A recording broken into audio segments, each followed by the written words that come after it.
دا خو داسې سوال دی چې جینۍ کویدن شوې ده واده شوې ده د دې خبره ما په ډېرو پروګرامونو کې داسې وکړله چې واده شوی دی دا خبره زه بار بار کوم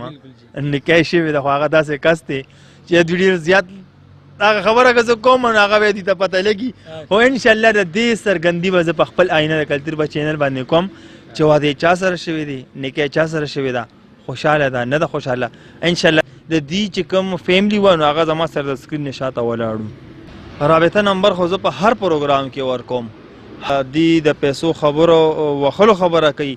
نو مال ثبوت پکار دی ثبوت یو کس را دي شي ما ته د کینی ما سره د مخامخ کینی چې تاله ما پیسې را لېږلې وي زه هغه کس ته په چیلنج باندې مال د 10 کاله پس ولینی ما سره د راشي ما ته د مخامخ کینی چې روره ما ته دا پیسې را لېږلې وي تا د پلان کو ته ولې نه دي رسولې زه باقاعده چې کله پیسې ورکوم زه ویډیو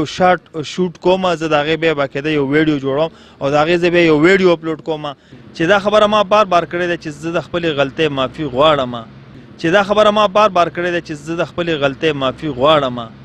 چې د غلطۍ معافي وغوښته نو بیا کمنټس باندې کنځلو ته څه ضرورت دی چې قافله تېرېږي سپي ورپسې غاپي دا خبره دې دپاره کومه که په ما باندې یو سړی نیګیټیو کمنټس کوي نو کوي دی خیر دی خو الحمدلله په دې ټیم کې ما باندې شکر دی 80% پازیټیو کمنټس را روان دي شاسوارو ابه سونګ کوله هغه د هغې نه الله راوویسته دین طرف تبلیغ طرف ته راغی شهنشاه باچا شاید نعمت سرخه دیبه والیو زه د هغې خلکو د خپو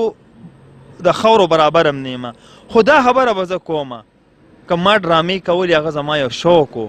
اما کړي دي نو که د دغې فیلډ نه زه د ښه فیلډ ته رالیم لکه د دې پښتنو دا مطلب دی چې ته واپس هغه بد فیلډ ته لاړ شه دا ښه فیلډ پرېږده د دې خو دا مطلب دی ما ډرامو غلطي کړې دوی به هم داسې غلطیانې کړي چې هغه هم چاته په ګوته باندې وي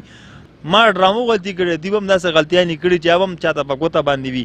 زه اصغر په سپکو سپک او په درنو دروند یم دا مې د دې لپاره وکړو که په ما باندې یو سړی روسټینګ کوي او په ما باندې یو سړی کمنټس کوي یا داسې بیډ پروګرامونه په ما باندې کوي دا د هغې د خاندان د پالنې خبره ده چې څنګه په ما باندې کوي دقه شانتې به د هغه بیکګراونډ د خاندان بیکګراونډ وي د دې شارټ الفاظ زما ته تاسو دقه دی که څوک ویډیوز په ما باندې کوي او که څوک روسټینګ په ما کوي دا د هغوی د خاندان د پالنې خبره ده د هغوی پرورش په دغه طریقه شوي لا مخکې که 100% زما کار ښه روانو اوس 120% زما کار ښه روان دی دا 20% پکې نشته خو دا 20% ما ته ښکاري چې سیوا مطلب دا چې دا مخکې نه اوس زما کار نور هم ښه شوی دی خلک وایي چې یاره دې پیسې ما دا اوس هم دا د یو پروګرام به زه اوس ورکوم قریبا څه کم 3 لاک روپو پروګرام دی چې دا به زه ورکوم او دا پیسې ما ته د کم ځای نه رالې که زما کار ښه نه وي نو ما ته بیا پیسې ډونیشن ما ته ولې راځي نو زما کار الحمدلله د مخکې نه اوس ډېر زیات ښه دی زه چې د چا د وجې نه ټارګېټ شوی یم که نه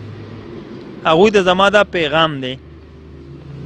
چې په ما پسې خو همداسې وکړله خو نیکسټ ټایم که داسې د یو سوشل ورکر نه غلطي وشولله نو زه هغه ټولو ته زما دا خواست زما وروڼه دي څوک هم چې چا باندې لکه که زه چا ټارګېټ کړی یم یا ما پسې چا ویډیو کړې ده یا ړومبي ځلې چا په ما پسې پروګرام کړی دی زما ټولو دایي ته دا خواست دی چې کم از کم لکه داسې زما په شانتې سوشل بیا به هم زما نه غلطي کېږي داسې نه چې زه که د کم انسان نه چې غلطي نه کېږي پوه شې چې دا فرشته ده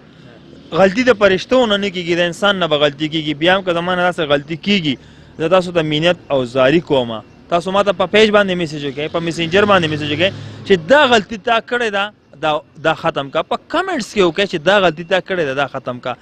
زما بیا ما یک خلکو ته درخواست دی که داسې څه واقعیت د بل سره هم راځي سوشل ورکر سره نو موږ به ټول د هغه سره ملاتړ او هغه به پوه کړو هغه له به ټوکنه ورکړو چې بهی دا کار دی داسې کړی دا نیکسټ ټایم داسې مه کوه د هغې یو کوریج او یو بیک سایډ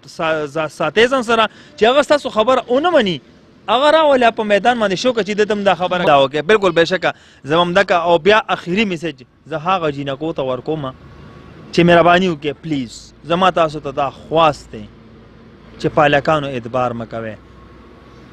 لږ سوچ وکړئ لکه تاسو خپل مور او پلار دونه په مینه باندې لوی کړي د 20 کالو د 15 کالو مینه تاسو له مور پلار درکې باران جړی بېعزتۍ دې ته نه ګوري ډاکټر ته نه ګوري که د شپې تاسو معمولي چې دی نو چغې ووهئ هغوی تاسو دپاره 3 پیرې چغه وهئ که تاسو باندې معمولي تکلیف راشي هغوی تاسو ډاکټر له په منډه ځغلي نو بیا ولې موږ د خپل مور پلار خلاف ځو که یو جینۍ ده هغې ته د مور پلار د ټولو نه مینه چې دی نو د بچو د زامنو نه زیاته مینه مور پلار د لوریانو سره